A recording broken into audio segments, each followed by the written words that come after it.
ఇచ్చిన అక్క వాళ్ళ గురించి నేను చెప్పాలనుకుంటున్నాను. మాకు ఎంతో చక్కగా చెప్పారంటే వాళ్ళు చాలా చక్కగా. మొదటగా శ్రీదేవక్క వాళ్ళు మాకు రావడం, అక్కడ క్లాసెస్ తీసుకున్నప్పుడు చెప్పారు. ఇక్కడ శ్రీదేవక్క, జయశ్రీ అక్క, మాధురి అక్క, విజయక్క వీళ్ళందరూ మాకు చాలా స్పష్టంగా అసలు ఏ విధంగా మేము నేర్చుకుంటామా లేదా అని అనుకుంటే లేదు, ఒక 2 అధ్యాయాలు మాత్రం ఇబ్బందిగా ఉంటుంది, మిగతా మీరే చాలా చక్కగా చదువుతారని చెప్పారు. చాలా అంటే చాలా ఎంకరేజ్ చేశారు మా అక్క వాళ్ళు. శ్రీదేవక్క ఫస్ట్ చెప్పారు, ఇక్కడ హల్లులు అచ్చులు ఉన్న దగ్గర చక్కగా పలకాలి, దాంతో మీరు ఎట్లా పలకా తెలుసుకుంటే మీకు చదవడం ఈజీ అని చెప్పారు. మేము అప్పుడు ఫస్ట్ మా బ్యాచ్ వాళ్ళు చాలా తక్కువగా వచ్చేవాళ్ళు. ఆయన అక్క అన్నారు, మీరు ఒకరిద్దరు వచ్చినా కానీ మేము మాత్రం ఖచ్చితంగా క్లాసెస్ చెప్తాము అని చెప్పారు. అంటే వాళ్ళ సంకల్పం ఎంత గొప్పదో మాకు అక్కడ అర్థమవుతుంది. కాబట్టి వాళ్ళ సంకల్పానికి చాలా హ్యాట్స్ ఆఫ్. ఇక్కడ జయశ్రీ అక్కగా చెప్పాలంటే అక్కను మేమైతే బావాలక్క అని పిలుస్తాం. ఏంటంటే తన భావాలు చెప్తుంటే అసలు ఏం అక్క అసలు మేము మర్చిపోయే వాళ్ళ టైం అయితే లేకుండా ఉండేది. ఏదైనా చెప్తున్నప్పుడు కూడా మాకు అర్థం కాకపోతే సరే మీకు ఒక చిన్న కథ రూపంలో నేను వివరిస్తానని చెప్పి ఒక చిన్న పిల్లలకు చెప్పేటట్లు మాకు చాలా చక్కగా వివరించేవారు అక్క. మాధురి అక్క గురించి చెప్పాలంటే అసలు చాలా స్పష్టంగా చెప్పేవారు అక్క. ఇంకొకటి దీర్ఘాలు ఉన్న చోట దీర్ఘాలు మీరు చాలా స్పష్టంగా పలికిందనుకో మీకు చదవడానికి ఎలాంటి మిస్టేక్స్ కావు అని చాలా చక్కగా చెప్పారు అక్క. మాట కానీ పాట కానీ తేడా లాంటిది చాలా చక్కగా చెప్పారు అక్క. విజయక్క అయితే సూపర్ ఎక్స్ప్రెస్ అనుకో అక్క. మేము ఈ పారాయణంలో భాగస్వామ్యం కావాలి అంటే ఒక్కొక్క రోజు 2 అధ్యాయాలు కూడా మాధురి అక్క, విజయక్క ఇద్దరు చెప్పారు అక్క. ఓపిక కూడా చాలా ధన్యవాదాలు. వీళ్ళందరూ శ్రీదేవక్క, జయశ్రీ అక్క కానీ, విజయక్క కానీ, మాధురి అక్క కానీ మాకు చాలా ఎంకరేజ్మెంట్ చేసి ఈ అధ్యయనాలు చాలా చక్కగా ముందుకు నడిపించారు. ఇదంతా వాళ్ళ సపోర్ట్తోనే మేము కూడా నేర్చుకున్నాము. ఇదంతా ఒక ఎత్తు అయితే మాకు బుక్స్ ఇచ్చి మమ్మల్ని ఎంకరేజ్ చేసిన లావణ్య అక్క గారికి కూడా చాలా ధన్యవాదాలు. శ్రీదేవక్క, విజయక్క, మాధురి అక్క,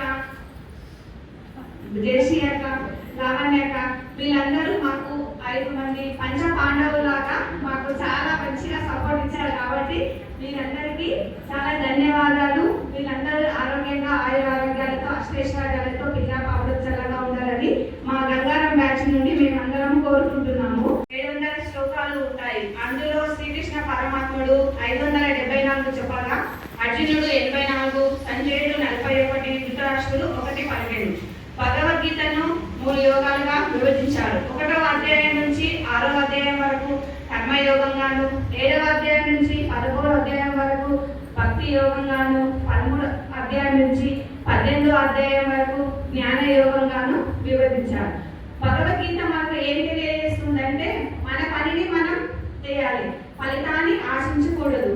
మాకు జేసీఆర్కి వచ్చినప్పుడు చెప్పారు, మీరు నేర్చుకుంటున్నారు అంతే, ఆ ఫలితం అనేది మనకు ఎప్పుడో ఒకప్పుడు లభిస్తుంది. కాబట్టి మనం భగవద్గీతను చదువుతున్నాము అంటే మనం ఎంతో అదృష్టం చేసి ఉండాలి అంతే అనుకోవాలి. మన పనిని మనం చేసుకుంటూ వెళ్ళాలి. మనకు ఆ భగవంతుడు మనకి ఏది ఎప్పుడు ఇవ్వాలో అప్పుడే మనకు ఇస్తాడు అని అక్క చెప్పారు. మనం భగవద్గీతలో శ్లోకాలు విన్నా చదివినా కానీ మనసులో ఉన్న ఆలోచనలో కూడా మార్పు అనేది జరుగుతుంది. మనం భగవద్గీత కొద్దిగా నేర్చుకోగానే ఏమనుకుంటాము, మాకు అంత వచ్చేసిందిలే అనుకుంటాము. కానీ అది చాలా తప్పు. ఉదాహరణకు ఎట్లా అంటే ఒక పేపర్ను మనం పడవలాగా తయారు చేసి వాటర్లో వేసినప్పుడు అది కొద్దిగా తడిచి ఒడ్డుకుపోతుంది. అదే పత్తిని వేసినప్పుడు అది చాలాసేపు ఉండి నీటిని గ్రహిస్తుంది. కాబట్టి మనం కాగితంగా కాకుండా పత్తిలాగా పూర్తిగా నేర్చుకోవాలని నేను అనుకున్నాను. ఇంకొకటి శ్రీకృష్ణ పరమాత్ముడు అర్జునుడు అన్నాడు, నేను యుద్ధం చేయదలుచుకోను, యుద్ధం చేయడం వల్ల నా ఆస్తులు వాళ్ళు చనిపోతారు, నాకు యుద్ధం చేయడం ఇష్టం లేదు కృష్ణ అంటే, లేదు నువ్వు నాది నేను అనకూడదు, ధర్మం కోసం చేయాలని శ్రీకృష్ణ పరమాత్ముడు అర్జునుడికి వివరిస్తాడు. అంతేకాకుండా కర్మ అనుభవించింది కాబట్టి ఆమె ఈ జన్మలో తను చాలా సంతోషంగా ఉన్నది అని చెప్తుంది. అప్పుడు శ్రీకృష్ణ పరమాత్ముడు అంటాడు, ఎవరైనా దేవుడైనా మనుషుడైనా ఎవరైనా కానీ కర్మ ఫలాలను అనుభవించక తప్పదు, ఎప్పుడో ఒకప్పుడు దాన్ని మనం అనుభవిస్తాము అని శ్రీకృష్ణ పరమాత్ముడు చెప్తాడు. ఈ శ్రీకృష్ణ పరమాత్ముడు చెప్పిన దాంట్లో ధర్మాన్ని మనం కాపాడే, ఆ ధర్మం మనల్ని ఎప్పుడైనా రక్షిస్తుంది అని చెప్తాడు. అమ్మ మనకు జన్మనిస్తుంది, నాన్న జీవితాన్ని ఇస్తాడు, స్నేహితుడు ప్రేమనిస్తాడు. కానీ ఎవరు ఇవ్వలేనిది ఈ ఆధ్యాత్మిక గ్రంథం అయిన భగవద్గీత భగవద్గీత మనకు ప్రశాంతతను, శాంతిని మనకు అందిస్తుంది. మనం ఎంబీబీఎస్ డాక్టర్ కావాలంటే మెడిసిన్ చదవాలి, సైంటిస్ట్ కావాలి అంటే సైన్స్ చదవాలి, మరి వకీల్ కావాలంటే లా చదవాలి, మనిషి కావాలి అంటే మాత్రం ఖచ్చితంగా భగవద్గీత చదవాలి. కాబట్టి మనం గీత నేర్చుకో, తలరాత మార్చుకో. నాకు ఈ అవకాశం ఇచ్చిన గీతావాహిని బృందానికి ధన్యవాదాలు. ఇక్కడ పారాయణానికి వచ్చిన సోదరీమణులకు ధన్యవాదాలు, పెద్దలకు ధన్యవాదాలు.